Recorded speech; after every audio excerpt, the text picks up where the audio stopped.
It's time for all your binge-worthy pop culture news. Welcome to Up and Adam.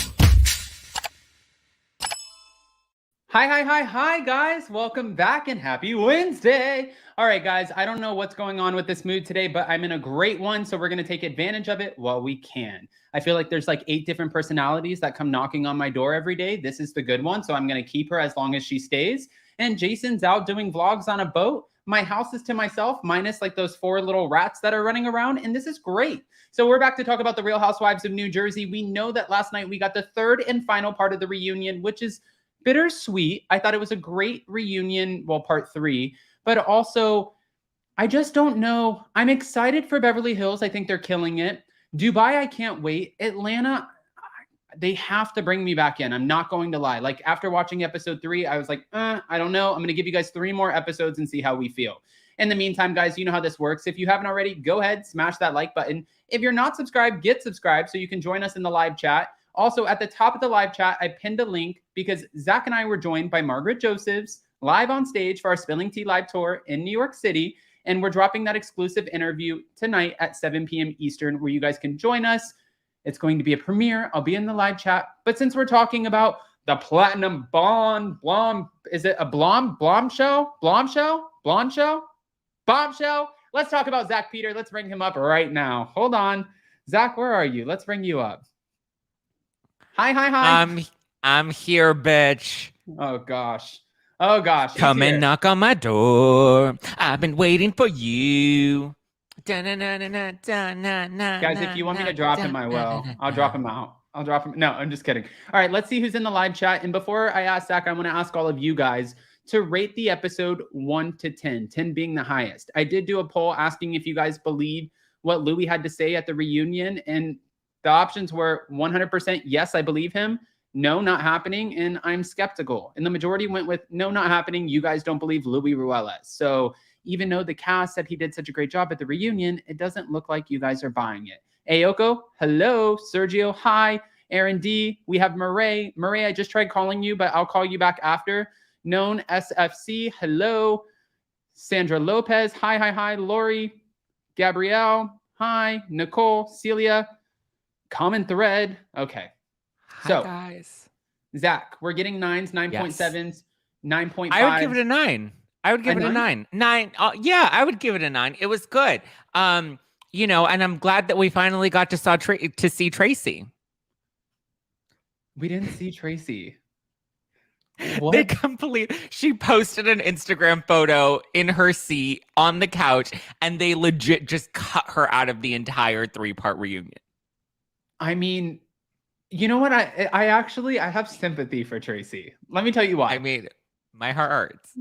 She got paid, so that's good. She did get paid for her time, so we'll give that to her. No, you get paid per episode. So if they don't air your episode, if they don't air you in an episode, they don't. So she showed up to the reunion and did not even get paid for it because it didn't air. That's a new thing that they've added into Bravo contracts after Lisa Vanderpump and Nene started skipping certain filming.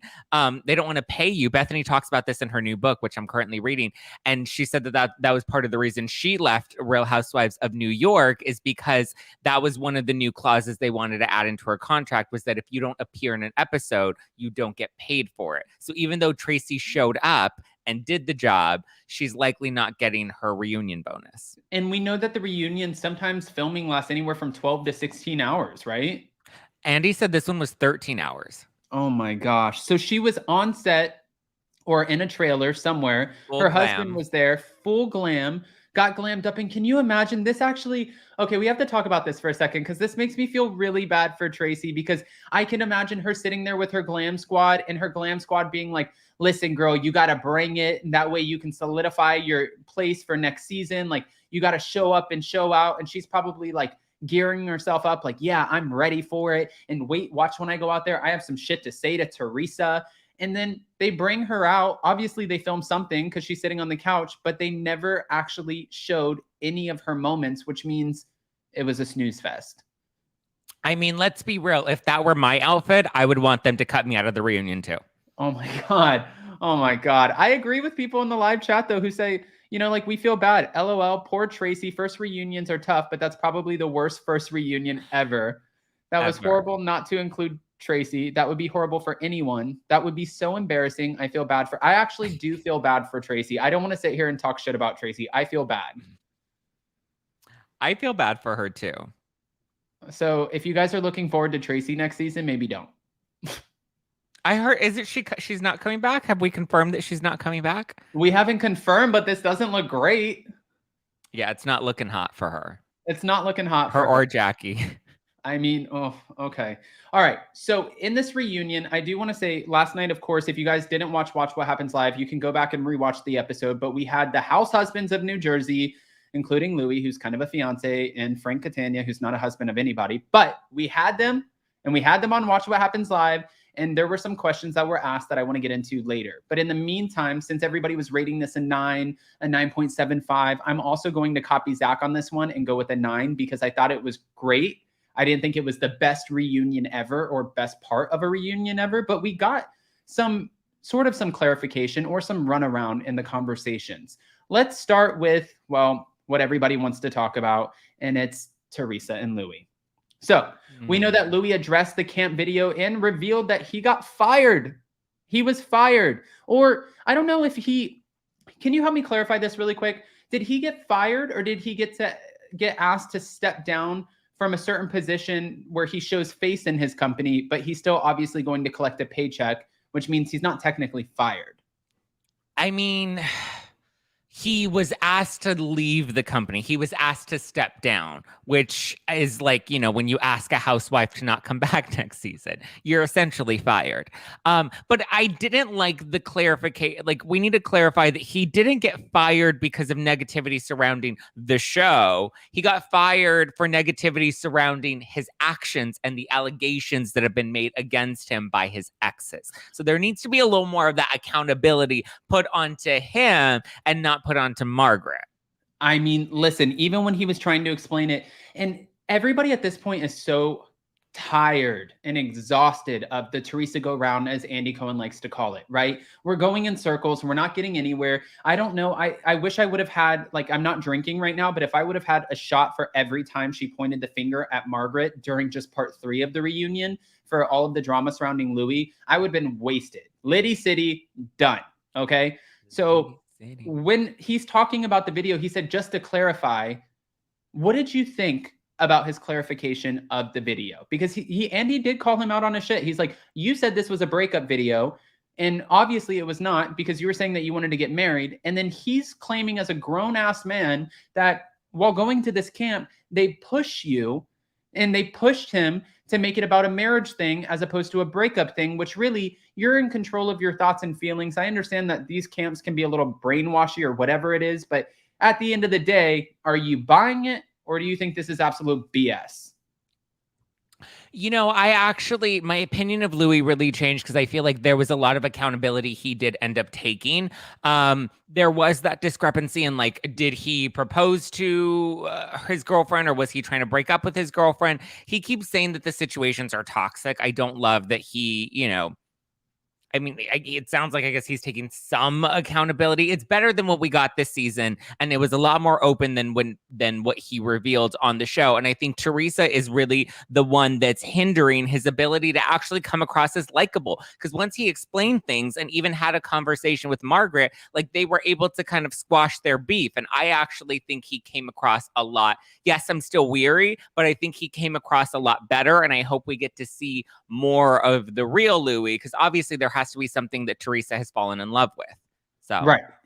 No, I agree with that too. And he did clarify on the reunion floor that, listen, you know, like, there were multiple times where Teresa wouldn't let me talk and share my side, because I think Teresa's looking at this machine thinking, I know how this works. I know how it affects relationships. If you say too much, it's almost like in the court of law, like, you're going to incriminate yourself with these women and these husbands. Like, just less said is better for you. And he's like, no, right, Teresa, you got with me because you said, I have a great personality, and I'm very intelligent, and I'm smart, and I'm great with my words. Let me use my words. And he was saying that he felt like he could have answered all the questions, but Teresa did not want him to answer the questions.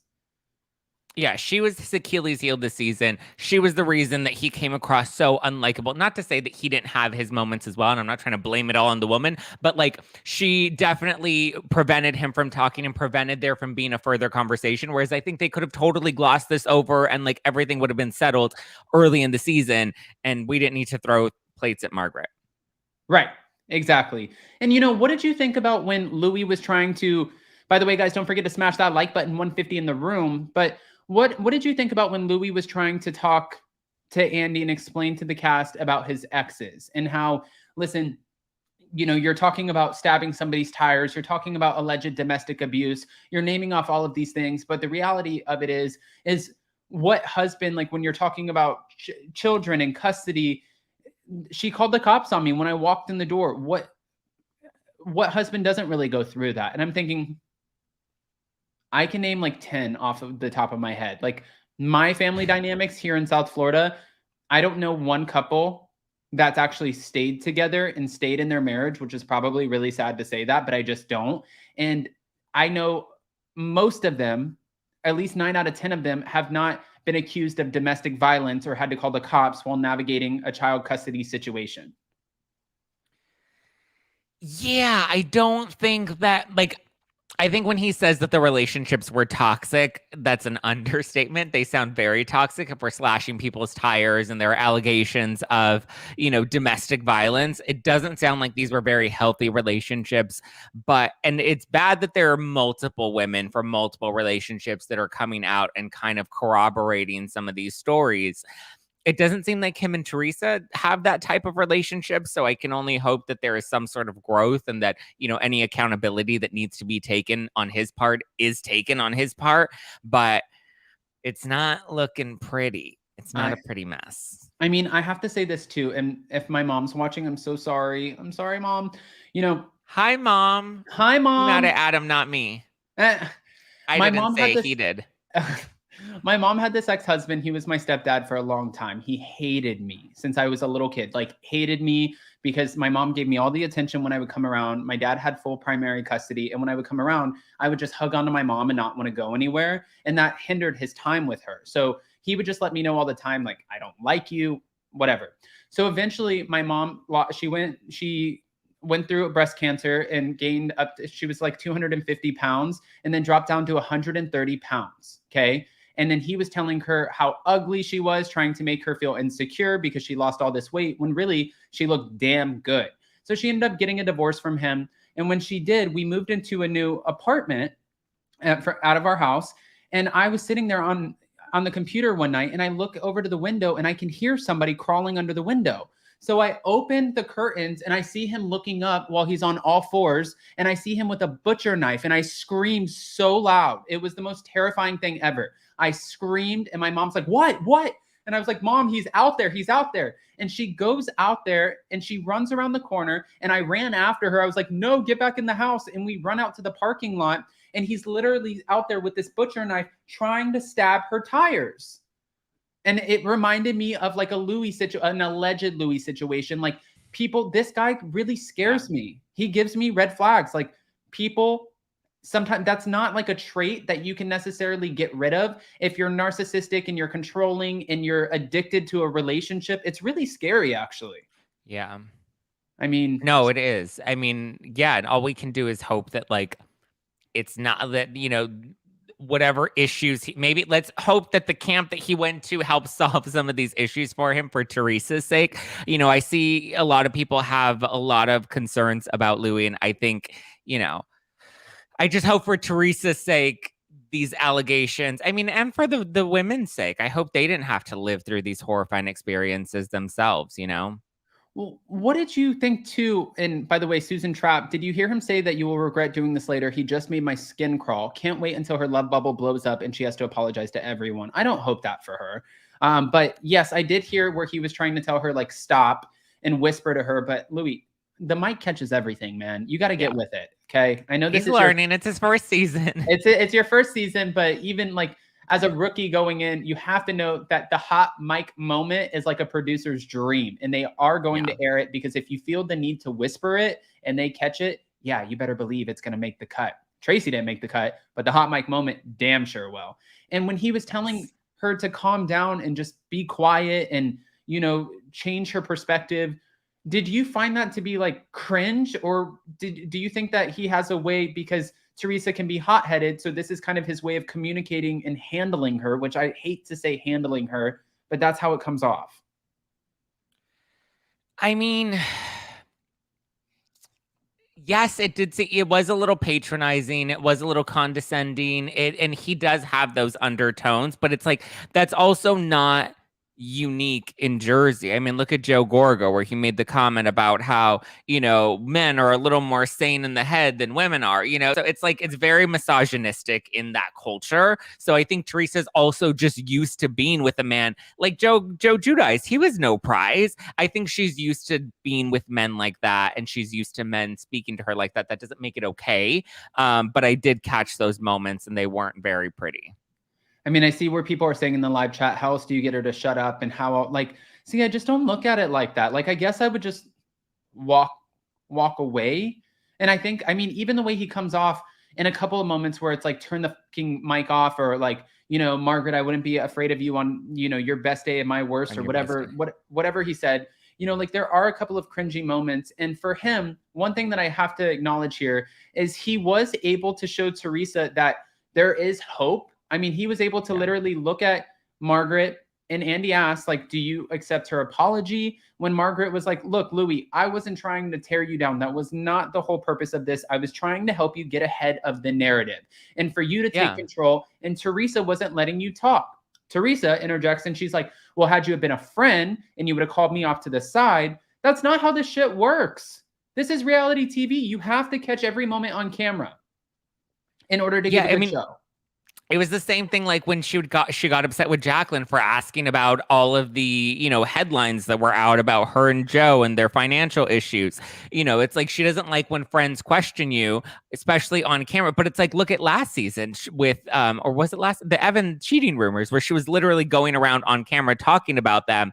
And it's like, she's not a good friend herself. There's always a double standard with Teresa. She, you know, yes, she makes for one entertaining show, but she's also getting like frustrating to watch because she's like talking to a wall that like has zero self-reflection. I mean, you can wear a reflective dress, but there's no self-reflection. Like, this is the hypocrisy in this situation is so fucking real that it's like beyond. Like, I couldn't even imagine trying to. And when Andy looked at her and was like, have you ever changed your perspective? Like, have you ever changed your mind once you've set your mind on something? And Jennifer's like, yes, she has. I'm like, be quiet, Jennifer. He's not even talking to you. Yeah, like what was the conversation? She changed what her favorite ice cream flavor was. Like, she's not changed real hard opinions, let's be honest. She's a total hypocrite. I mean, I think when she makes up her mind, it is what it is, and she sticks to it because I think there's a lot of pride there with it. And that might be a cultural thing too, where it's like, I've said it, I've stood in it. You're not going to get an apology from me. I'm not going to show you that I was wrong. And that, unfortunately, is going to be very limiting for her as she continues on with her success. But any of her relationships, it's going to limit them. It's going to limit her growth within those relationships because it can't always. I understand New Jersey. She likes to consider it the Teresa show, which I don't totally disagree. Okay. But in real life, you can't navigate it that way. No. Okay. Real life is not the Teresa show. Real life is not the Teresa show. Okay. Let's move on to another topic really quick. I mean, besides the fact that Dolores called Jennifer Aydin an effing see you next Tuesday. Oh, okay. We had Frank Catania talk about Paulie. Paulie is Dolores' new man that she said she loves. Guys, smash that like button, over 200 in the room. She loves Paulie. She's in love. He's Irish. He's from Dublin. He has an accent that she loves about him. She did an interview with Page Six. He appeared on it. They asked, would he appear on the show? He ended up like skirting out of the screenshot as fast as he could. He was like, bye, I'm out of here, which we know he will be on the show. But Frank Catania was asked, and I think his answer really pissed her off. And also he compared Paulie to Buzz Lightyear. I didn't even realize, but it kind of does look like Buzz Lightyear. I don't think that's an insult. It does look like Buzz Lightyear. I mean, it depends on how you look at it. I don't think it's an insult. It's, you know, Buzz Lightyear has his own movie now. He's the breakthrough. He's the breakout character. of Yeah. Toy Story, right? We'll leave Paulie alone, but Andy was trying to. I'm like, Andy, you're. I want to be okay. I want to be the Buzz Lightyear, and you can be Woody. I mean, I think you would be Woody because you're a lot skinnier than I am. Can I just be like that one girl that has like the little stick and she has the lambs that follow her? Bo Peep. Yeah, Bo Peep. Yes, I'll be Bo Peep. Or one of the broken toys. Or just like the little psychopath kid that just like breaks all the toys. I don't know. I'll be one of them. Yeah, that would be you. Yes. I think his name When was he, Andy. Was it Andy? I think it No, was. Andy was the one that owned the toys. Andy was like the Buzz and Woody's owner, Andy. Sid was the kid. Was the bad kid. You're Sid. Oh gosh, I'm Sid. Okay. Well, getting back to it, Paul Connell, I had Kim D on my channel and she always drops some tea and I had a lot of fun in our conversation. I know a lot of people appreciated it. I saw where some people were slamming her as untrustworthy, unbelievable, and a liar. I didn't necessarily think that because if I did, I wouldn't bring her on my channel. And she did navigate that interview throughout the whole time. She kept on saying, if I don't know, I'm not going to pretend like I know. If I know, I'll speak on it. So I would ask her questions and 25% of the questions she would say, I don't have an answer. I don't know. So that made me kind of, okay, you're not just trying to give us answers to get views and have people think that you know it all, right? But when she was talking about it, she said, Paulie is a nice man. He's controlling. And she doesn't see a future for Paulie and Frank unless Dr. David, is out of the picture. What are your thoughts about that? Really? Well, what yeah. does Dr. David have to do with Paulie and Frank? Well, because Frank lives with Dr. David now and he has a really close relationship with Dr. David. And he hangs out, as he said last night on the reunion, he hangs out with Dr. David and his new girlfriend, who happens to be Louie's ex. And Paulie, obviously he's coming into an interesting kind of weird dynamic. Let me rephrase. Unique dynamic with Dolores and Frank. And he's also very close to his ex-wife, which Kim said, and also Dolores said. But as he's, trying to navigate this new relationship with Dolores, I think for him, he's like, okay, I have to get to know one ex-husband. Now I have to get to know your ex-boyfriend. What the hell is this? I mean, that's Dolores's life, though. I think her relationship with Frank is probably going to change now that she has Paulie, and she's even said that she sees Frank a lot less, and that I mean, listen, it's not like she needs to keep a relationship with Frank because the kids are grown. So it's not even like she needs to keep him around for, the co-parenting aspect. Like she really has no reason to keep Frank around. She has no reason to keep David around. And I would understand how Paulie might be a little threatened by how close her relationship is with Frank. But I think she's probably in a new relationship and she's a lot happier. And now she can focus on that new relationship. And it's not so incestuous with David and Frank always all up in the business. I think that I agreed with Andy when he called Paulie Buzz Lightyear. Dolores, like that was the one thing that kind of changed her whole mood the rest of the episode. She looked pissed. Yeah, I mean, listen, she's in love right now. And obviously it doesn't seem like her and Frank are in the best position. And it seems like the relationship has taken a bit of a hit, especially since Frank's openly said that he's not that close to Paulie and he's not Paulie's biggest fan, or that Paulie's not his biggest fan. So it sounds like there's definitely some tension there. I think that Dolores, I think in her mind, she's like, let's keep this to something that, if we don't breathe too much, life into this, then we can probably settle this off to the side. But Frank understands the assignment, knowing we're on reality TV. He could potentially be getting paid too. We don't know. But he's like, we're on reality TV. I'm going to talk about it. I don't think he likes me. I think he looks like Buzz Lightyear. And Dolores is like, that is not how we do shit. And if you want to have a good relationship with me, I love this man. So watch what you're saying and putting out there. Because now she has to go home after this and explain to Paul that this is going to come out on the reunion where he was now compared to Buzz Lightyear. I don't think that's a bad thing, though. Like, it's not a bad thing to be compared to Buzz Lightyear. I mean, was Frank saying it in a good way? Let's be real. I mean, I've been called worse. So I would not be offended. I would also look at that as like, oh, God, he's being stupid and silly and immature, and I can't be bothered by his ass. Yeah, I guess that's a good way to look at it. I mean, I think Dolores might be the new one next season who's trying to protect her love bubble. Don't pop my love bubble. Okay. On Watch What Happens Live, Frank said that they get along now. But There we go. or was he doing damage control? Probably damage control. I'm going to go with damage control. I'm going to go with damage control. It's going to change. Hello, they're in their 50s. It's time. Okay. It's a dig. Krista Marie just wants to slide into those DMs. She wants to roll up in the sheets with Frank Catania. That's why she's like, it's done. They're done. Krista's ready for it. Don't throw Krista under the bus. Okay. Why not? I get thrown under the bus on this show every week. No. Yeah, but she didn't sign up to be on here today. It's like if you signed a Housewives contract, you come on here, you get the line of fire and the line of questioning, okay? All right. What did you think about this moment? Could you imagine had we have had a moment like this when we were doing the Spilling Tea live tour and we had all the influencers on stage and we would have just been like, shut up! I mean, I had a moment like that with myself in the New York show where I was like, I should not be saying this, and we are never going to air this.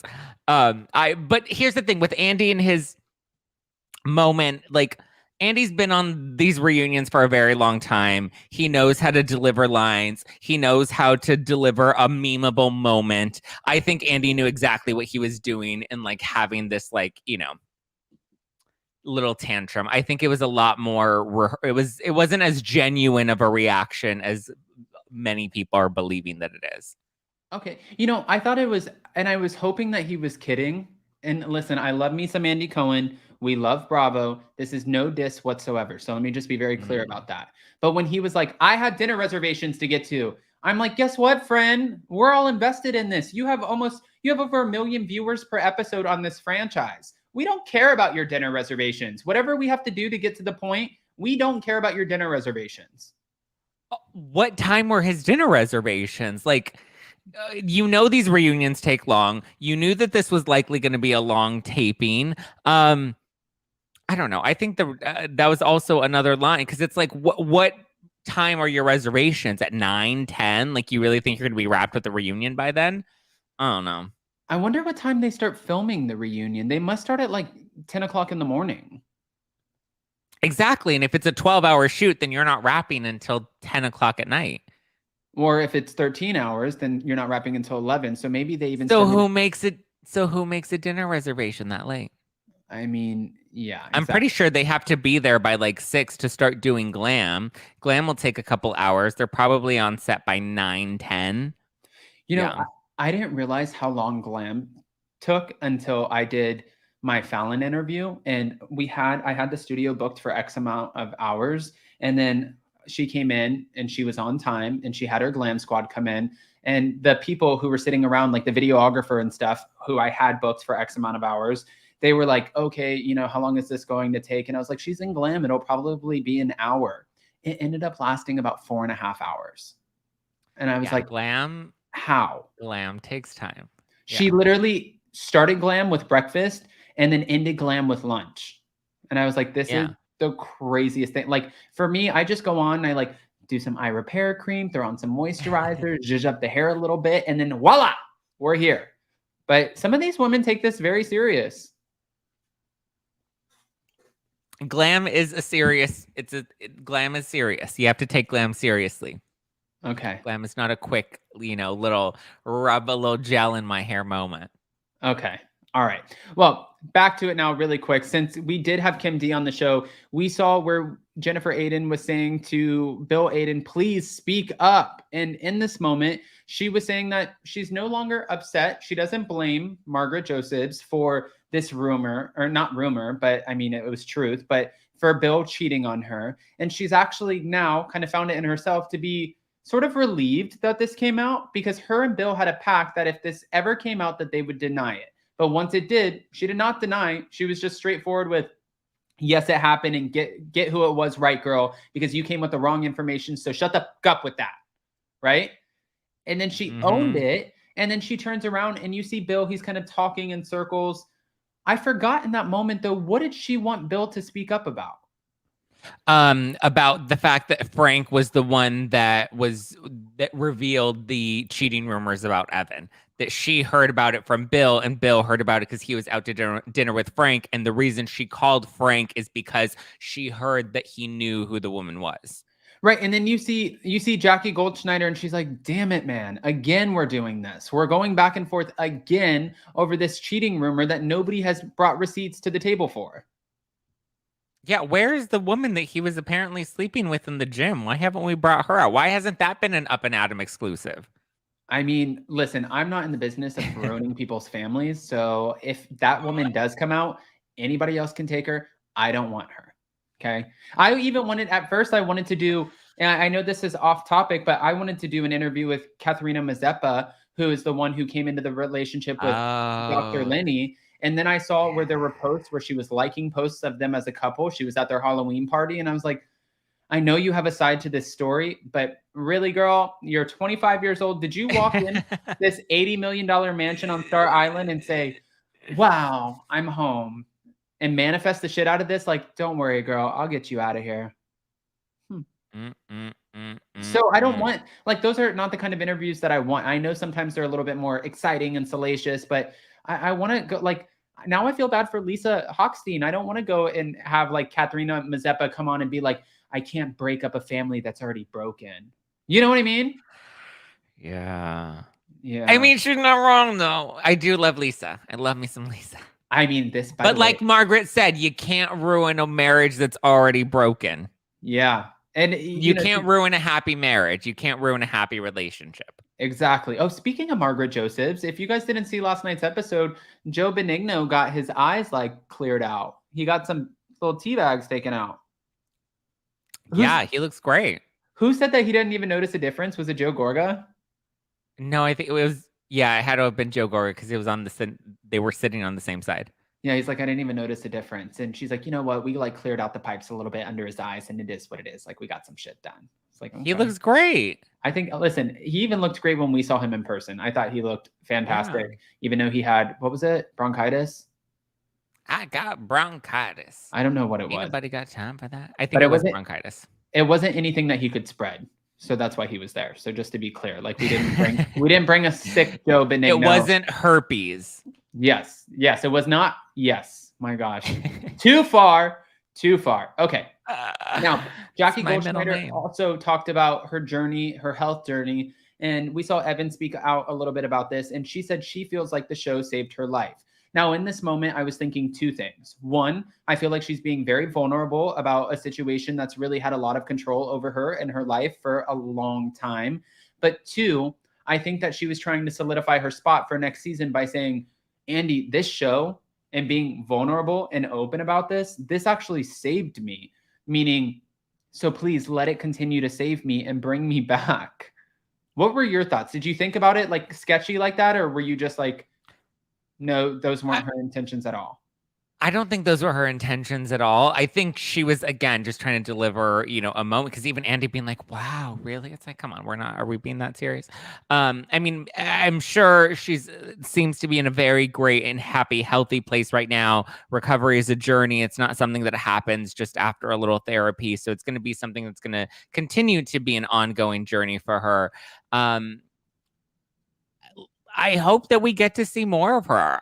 But I also think that she would be a very good supporting friend role. I hope that she wasn't trying to use it just to stay on the show, though. I think her motives are genuine. Okay. And then we know that there was this, let's say, interview or conversation that was on Melissa Gorgas On Display podcast. And it was between her and her husband, Joe. Joe and Melissa claim that they are responsible for continuing to put food on the table for the Giudice family because they did the, going to prison special. They, kept everything going when Teresa went to jail, and they kept the cast like talking to each other, and they helped bring in some new people like Siggy and Dolores. So they feel like they're responsible for keeping the show going. But then if you saw on Watch What Happens Live, Andy kind of shut that down really quick. And he was like, to be fair, we stopped production until Teresa got out of prison. What are your thoughts? Do you think the Gorgas are responsible for putting food on the table for the Judices? I mean, that's a tough one because it's like, part of Teresa's success on the show is, or part of the success of Real Housewives of New Jersey stems from family, right? And a big part of Teresa's storyline and what made her such a breakout after the table flip, is the fact that she had her family on the show. And like that was like the drama in season 3 and 4 and 5 and 6.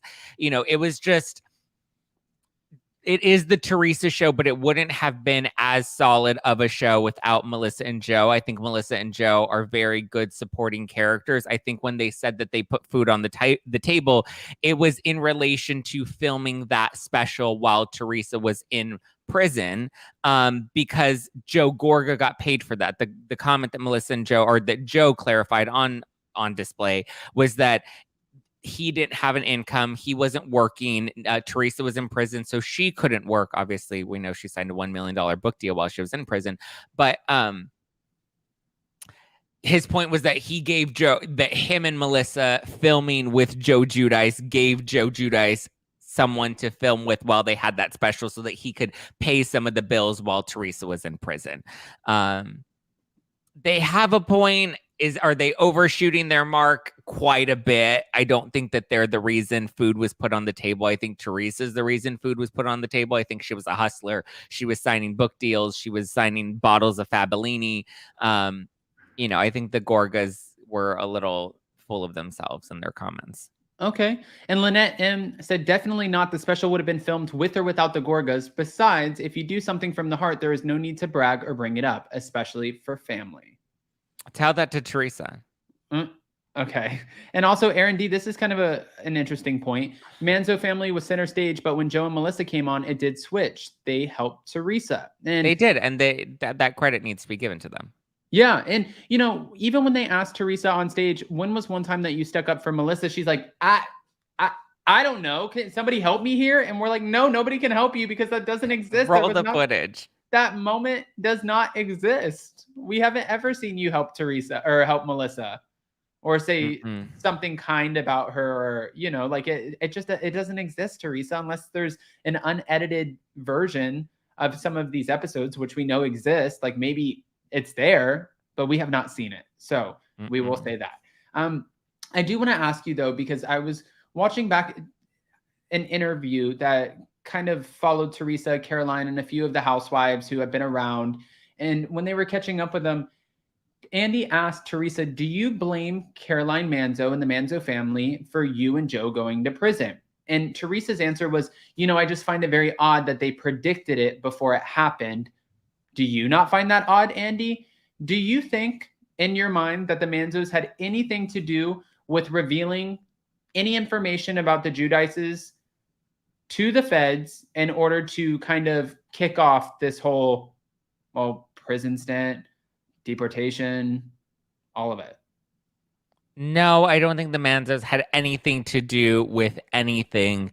I know like Jacqueline and Chris Larita. Jacqueline's been on my show and she kind of talked about it a bit, how there was like a mutual business partner or a friend that Chris knew that also knew Joe Giudice, and that he was kind of part of that. And Jacqueline and Chris tried to like warn Teresa, like, hey, there's this guy that, wants to like, burn you guys in business. Like, just be aware of this. I'm paraphrasing and I'm going solely based off of my memory, but I believe that there was somebody that was trying to take down Teresa and Joe, or at least Joe specifically, that, Jacqueline tried to warn Teresa about. And I think as a result of having known that there was somebody trying to take them down, that's part of why Jacqueline and Caroline got blamed for it.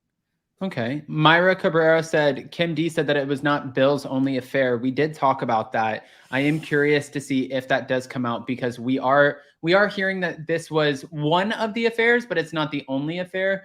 My heart would break for Jennifer Aydin because I saw how she had to navigate this. And like she said, even though Margaret said kids are resilient, I still think it affects the family. Bill even explained this last night, that his 2 older kids were not happy with him after this. The younger kids don't necessarily get it, but the younger kids automatically thought, are mommy and daddy getting a divorce? At the end of the day, she is a mom and a wife before she is a reality TV star. So it does actually, I know that you sign up for a show. I know if you have skeletons, especially when you sign up for reality TV, those skeletons are going to come out.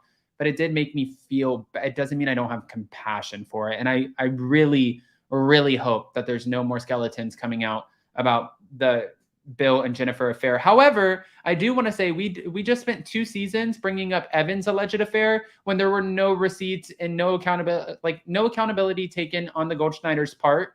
They are saying this is not true, but yet it continues to be brought up. Whereas Bill's like, yes, I did it. I own it. It is what it is. Do you think that this could be true? Do you think we might get more cheating rumors? I mean, I wouldn't be surprised if he cheated with somebody else. I'll just say that. I think he's a little misogynistic. I think, in their culture, which Jennifer and her mother have both talked about, men cheat and that's just the nature of men and they get a pass and you kind of just move on from that. I wouldn't be surprised if he has, maybe not recent, but I would not be surprised if there were other women from his past that he maybe, had a thing or a fling with. Okay. Austin S said, I hope next season's a little longer. We need it after like 3 short seasons. I disagree. I disagree too. And I want to say I disagree for this fact. Salt Lake City felt like 2 different seasons meshed up in one.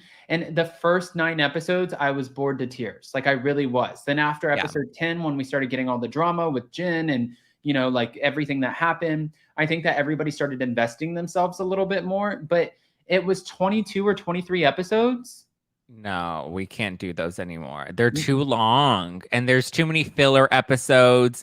And it's just, you always want to leave the season wanting more rather than you leave it. Like right now, I am struggling to get through Atlanta and it just started. You never want to feel like the seasons are dragging on or like they're like, pulling teeth. Like you want to be excited and then you want to be like, it's already over. What? No. Yeah, and that's how I feel. So I think I'm okay with that. I'm good on that. Now, we discussed Melissa and Joe. I did want to ask you too, when it comes to Teresa and Louie, obviously we know that they are getting married. They're getting married this summer. We still don't have a prenup that's being signed. Do you think that this wedding will have a special that comes out of it? If you had to predict right now, and everybody in the live chat, do you think Teresa and Louie will be filming a spinoff for their wedding? Like, will they get a little 2 or 3 part special for this wedding? Absolutely. Really? Yeah, it's the Teresa show. It's her first wedding. It's the first Housewives wedding that we're getting, right, on Jersey? Because none of them, they've gotten divorced, but they've never gotten married during the show. So I think she'll definitely get a wedding special. She already said that she won't film her wedding for Housewives, but she'll film it for her own show. So I'm pretty sure they'll give her some sort of like 3-part wedding special. And honestly, why wouldn't she? It's a write-off, right? Now all of a sudden her dress is a write-off, her venue's a write-off, her bridesmaids' dresses. Like if she films a wedding, she gets paid, let's say, $500,000 for a 2-3 part special, which could be true. I mean, I think right now she's commanding almost $2 million, right? Yeah, something around that ballpark. So if she gets like, let's say $500,000 for a special that's all about her, that not only pays for the wedding, but also she gets to write off all of this shit because it's being filmed. Mm-hmm. She's doing it for the show. Doing it for the show. All right. I know. Okay. So after that, I think that we wrapped up this season. I think that there was a lot of good storylines going on. I'm excited for next season. We know that they're going to start filming in June, correct? I believe so. Yeah. Yeah, in June. I did want to ask you, because I heard you just say that you're sleeping a little bit on Real Housewives of Atlanta. Kenya, don't invite your white friends. I didn't say I was sleeping on it. I said it was putting me to sleep. Yes. It's hard to, I mean, I'm not going to lie. I always get excited for my Atlanta women, my Potomac women, my New York women, my Beverly Hills women, and my Salt Lake City women, now Miami. I don't get excited for Dallas. Orange County, I'm like almost borderline done at this point. In Atlanta, this season, I was really hoping with Marlo getting a peach and bringing back Sheree Whitfield that we would have a strong, solid season. But right now, it's just like, what the hell are we watching? So I wanted to ask you, since we have that and we have Beverly Hills out, I think Beverly Hills is going to be a lot better with the ratings. Have you seen the Beverly Hills episode yet? I have. Okay. Yes. Yes. Thank you, Zach. I didn't know if you had. I didn't hear back from you. Oh, no. Well, because I didn't know. Jason was the one who had to tell me that it was around. I didn't even know that I could say that on a live. So that makes me. Do you talk about that on your podcast? No, I don't. Oh. No, I don't. Oh, I was like, oh, you're scaring me a little bit. You're scaring me. No, but I haven't talked about any of that. Okay. I did want to ask you, since we know Beverly Hills is going to be a banger, what do you think is going to be the front runner? The new season of Dubai, because we got the trailer yesterday. Beverly, if you had to categorize them 1 to 3, best being the first, Dubai, Beverly Hills, Atlanta, where are you going? Beverly Hills. Atlanta's at the bottom. Dubai, I have some interest in, but the trailer didn't I wasn't wowed by the trailer. And even if you look at the chatter from people's response, people are more excited that Phaedra was in the trailer more than they are excited about what we saw in the trailer. But here's the thing too, and this is what I was trying to explain on my podcast. Dubai, I don't expect it to be high drama, and that doesn't mean it's not going to be a good show. Dubai is about the luxe and the luxury and the lifestyle of these women in Dubai. We're getting access to another culture that we really haven't seen on Bravo before, because all the shows are usually filmed here in the US. So to me, I never looked at Dubai as a table flipping, glass throwing sort of show. I always expected it to be high glamour, high luxury, private jets, an inside look at that affluence in Dubai. So I'm looking forward to Dubai. I agree with that. And the sassiness, that it seems like these women still have that snarkiness, the shade that comes with it. So that's good too. But also we have to remember, this is not Atlanta or Miami or Beverly Hills. They can't pick up glasses and just shatter them. In Dubai, the rules are very different. So if you start making a mockery of yourself out in public like that, you might find yourself behind bars. Yeah. You can't even cuss in Dubai. I could I mean, I haven't been, Zach's been, but that would scare the hell out of me. I would be oh my God, look at that fucking Burj Khalifa. That is amazing. And somebody would be like, you can't say that fucking Burj Khalifa. No, why would you even say that? I mean, just the that's not what I'm giving you. No, yes, I get what you mean. That's not what I meant. But yeah. Okay. You're I don't want to curse in Dubai. Let me just offend one of their most prominent landmarks. Yeah, well, that's not what I meant. You guys, please don't rip me apart in the live chat. Sister Babylon said, cancel him. Adam is canceled. No, I'm not. Okay. Let's be honest. I would be I would more likely get canceled before you would. Oh God. Emily D. Baker has hit over 407,000 subscribers. Know y'all love her, just sharing the excitement. Yes, I saw that this morning. At 400 this morning. Now she's already at 407. She's doing the damn thing. If you guys are invested in the Johnny Depp Amber Heard trial, people keep messaging me and they're like, Adam, will you please commentate on this? And I'm like, no, absolutely not, because she is the go-to. She knows everything and she can break down the legal jargon, what's being said. And she has such an art of with her delivery of it all. And she's so funny to watch. No, I don't even want to touch that. Go watch Emily D. Baker. She is absolutely amazing. And when you say, no, y'all love her. Yes, we absolutely adore her. She is the best. She is such a sweetheart. Yes, we do. And who knows, maybe one day there will be an opportunity where we'll get to discuss the Johnny Depp Amber Heard trial and stuff.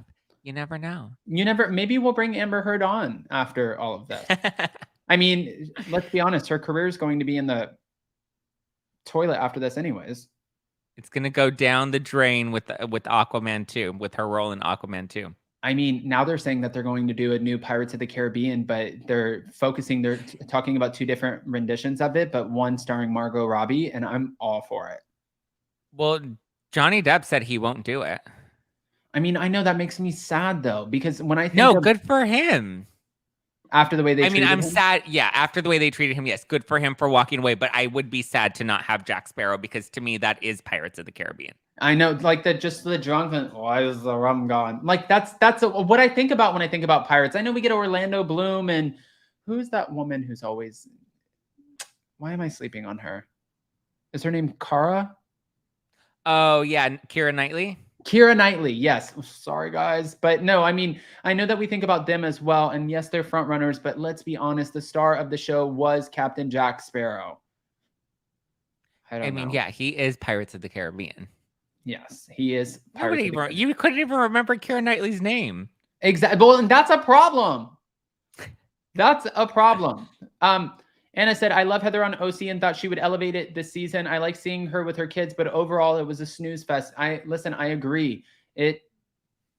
OC has lost me. Atlanta, I'm slowly kind of pulling away and I don't want to feel like that. I'm trying to like keep on and hold on. I don't know how I feel, but the good thing is I love Beverly Hills. I think Dubai is going to be amazing. And Bravo has announced a lot of brand new shows. I just spoke with Paulie from Family Karma. She might actually, if and when we pull off a Miami date for Spilling Tea Live tour, Paulie might actually be joining us along with a few other. I mean, the Family Karma cast is amazing. Hopefully, maybe we can even get Lisa Hochstein to come on and talk about her divorce. I don't know. She might hate Lenny right now. So maybe she'll be ready to mention it all. I'm not sure. I mean, we had Tom Schwartz in LA. We had Margaret Josephs in New York right after the season of Jersey. I think, Lisa, give us a call. And not to mention, like, I kind of feel good for Alexia Echevarria. No offense to like the Hochsteins right now, but her back must be hurting from carrying the season last season. So she needs a break. Let's give her a break. Let's give her a break. I mean, and Marisol Patton, if you bring back that freaking Bedazzled Cup this next season, we're done with you. But we love you. And thank you so much for coming on my thank you for coming on my channel. That's all. Sorry. All right. Well, with that, guys, we have over 350 in the room. Smash that like button. We've been on for 52 minutes, so you can either take the $52 or go on a second date with us. Just kidding. This is not that show. But Zach, is there anything that we missed? I don't think so. No, I think we covered it. This makes me sad. Why are you sad? Because I don't want Jersey to be over. Like, I actually enjoyed watching it. It was good, but again, you want a good season to leave you wanting more rather than to leave you feeling fatigued. Yeah, you're right. You're right. All right, guys. Well, I pinned at the top of the live chat. There is the Margaret Josephs exclusive interview with us on stage. You might even hear Janelle Sunshine in the background screaming a few times because she definitely was. We had Krista Marie Miller in the room. We had Elaine Hargate. We had Norma. We had Sarah Bahu. We had so many people. So just make sure Trish Phillips, Joe Mendoza, so many incredible people. There's more than that. I can't go through the whole, guest list, but I did want to say, go check it out. I pinned it to the top. It's premiering tonight at 7 p.m. Eastern, which is 4 p.m. Pacific time. And join me in the live chat. I'm so curious for all of you guys who did not make it to the live show or get your live stream tickets, which don't worry, we know next time you definitely will. And we're not holding that against you. But I want to hear your opinions. So go ahead and comment in the live chat. Oh, can y'all shout out to my son? He is 20 today. Hey, happy birthday, Elaine. Hey. And Elaine, I saw that Elaine's son. Yeah, you posted a pre-K photo yesterday too. Elaine is busy. She has a whole team over there of children. I mean, a 20-year-old is not a child, but they're still her babies. So yes, Elaine, happy birthday to your son. And yeah, guys, if you don't know, Zach's about to tell you what he has coming up and where you can find him. Take it away, Zach. Yes, you guys can follow me at Just Plain Zach if you care about me. And if you don't care about me and you just want the reality tea, you can follow us at No Filter with Zach, which is the name of my podcast, hashtag No Filter with Zack Peter. We release episodes Mondays, Wednesdays, and Fridays. So you can definitely tune in on all podcast platforms. And if you want some of my Housewives inspired wine, we have a light, crisp, fizzy rosé and a light, crisp, fizzy white wine, which is available at nofilterwine.com. Hey. All right. Hey. All right, guys. Well, we're going to jump off of here. So again, pinned at the top. Love you guys so much. Oh, that's what I wanted to say. Sorry, before we go, I know that we started Hot Messy Topics back last week. I'm going to put Hot Messy Topics on hold until the end of the Johnny Depp Amber Heard trial. I think that there's a lot of attention on that right now. And a lot of people were messaging me and they're trying to pick in between where to go. Like, do we go watch Hot Messy Topics? Do we watch the trial? I don't want to sit there and make you feel like you have to compete with anything. And I also want to have as many people in the room as possible to join the conversation. That's part of the fun of doing Hot Messy Topics. So you guys can call in, join in, show up, show out. So we're going to put that on hold for now. I'm not going to tease you with any more surprises, but just know there's always something up these sleeves. Okay. Love you guys. Bye.